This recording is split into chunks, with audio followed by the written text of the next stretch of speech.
Hello guys, good afternoon. তোমরা সবাই কেমন আছো? আশা করছি সবাই খুব ভালো আছো। আমরা যারা নেচার ভালোবাসি তারা তো অবশ্যই ভালোবাসবো, কারণ আমরা প্রকৃতিকে ভালোবাসি। যে গাছপালা, পশু পাখি, নদী নালা, জল, আমরা সবটাই ভালোবাসি। তা এদেরকে যারা ভালোবাসে তারা তো অবশ্যই ভালো থাকবে, কারণ তাদের মনটা অবশ্যই ফ্রি থাকবে যদি তোমরা এদের প্রেমে একবার পড়ে যাও। আজকে তোমাদের কাছে নিয়ে এসেছি এই বাগান বিলাসটা। কেউ বাগান বিলাস বলো, কেউ বোগেনভেলিয়া বলো, কেউ আবার কাগজ ফুল বলো। আমিও ছোটবেলায় একে কাগজ ফুল বলতাম।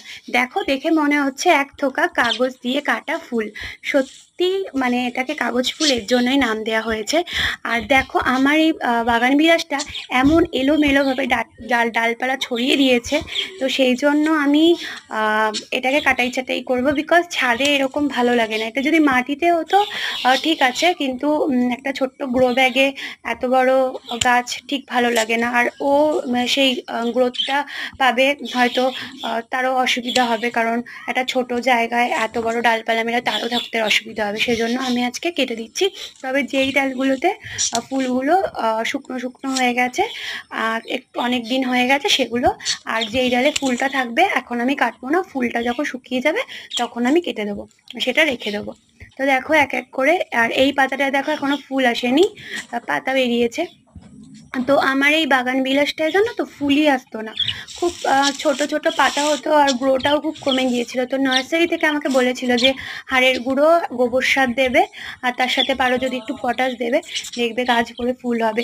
সত্যিই তাই, আমার দুটো গাছেই মানে ওই প্রসেসটা ট্রাই করতেই এরকম এত এত ফুল আর গাছটা এত গ্রো হয়েছে। দেখো কত সুন্দর দেখতে লাগছে, জাস্ট বাও। তো মাটিটা দেখো শক্ত হয়ে গেছে পুরো। আমি কদিন জামাই ষষ্ঠীতে বাপের বাড়ি গিয়েছিলাম, তো সে কারণে গাছের তো পরিচর্যা করা হয়নি, আর আমি না করলে কেউই করবে না। তো দেখো শুকনো হয়ে গেছে পুরো মাটিটা। তো মাটিটা একটু আমি আস্তে আস্তে খুঁড়ে দিচ্ছি। খুঁড়ে দেওয়ার পর একটু সর্ষের খোল গুঁড়ো দিয়ে দেবো, অল্প করে সামান্য দেবো, যেহেতু এক্ষুনি ডালপালাগুলো ছাড়লাম, তো অল্প করে দেবো। দিয়ে জল দিয়ে দেবো।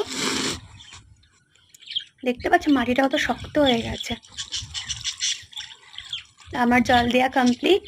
তো এরপর যেটা করব, যেহেতু বর্ষাকাল ফাঙ্গাস লেগে যাবে, সেজন্য আমি যেখানে যেখানে কাটিং করেছি প্রতিটা ডালে আমি ফাঙ্গাসাইড ব্যবহার করব। আমি একটু রিস্ক নিতে চাই না, কারণ এই সময় বাগান বিলাস প্রুনিং করার সময় না, তবু আমি করেছি, সেজন্য আমি ফাঙ্গাসাইড দিয়ে দিলাম। ভিডিওটা আজকের মতো এখানেই শেষ। টাটা।